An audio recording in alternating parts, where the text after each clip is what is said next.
building was struggling, but the rocket booster fuel reserves were dropping faster than expected.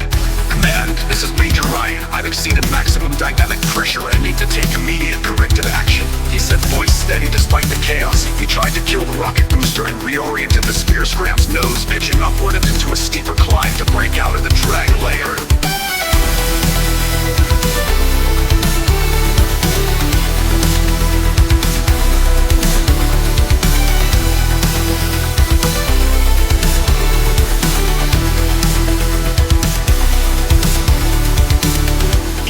Responded sluggishly, but it responded slowly. It arced higher, the stress is easing as it clawed its way out of the denser atmosphere and into the thin mesosphere. The shaking subsided, and Ryan breathed for the first time in minutes.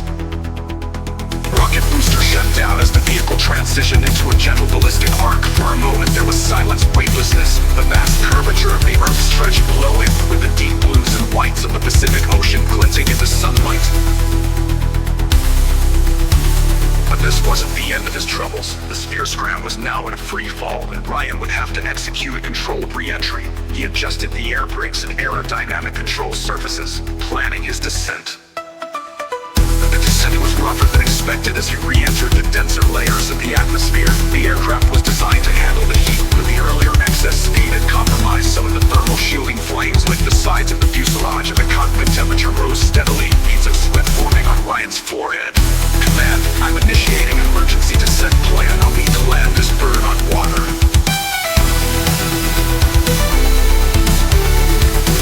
He aimed for a large lake, one he marked as an emergency landing site during his flight. The lake was massive, nestled deep in the wilderness, perfect for an off-runway landing.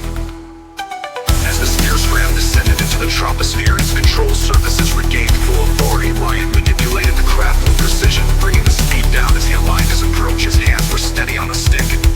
The lake grew larger in his field of view. He flared the aircraft just before impact, and the belly of the Spherescram skimmed the water surface with a tremendous splash, grinding to a halt. Silence returned, save for the gentle lapping of water against the fuselage. Ryan unbuckled his harness and leaned back, letting out a long breath. Spherescram down safe in a lake, requesting immediate extraction. Ryan said calmly over the radio, still catching his breath. Now all that was left was to wait for rescue. Not bad for a first run, he muttered to himself with a smirk. Not bad for a first run, he muttered to himself with a smirk.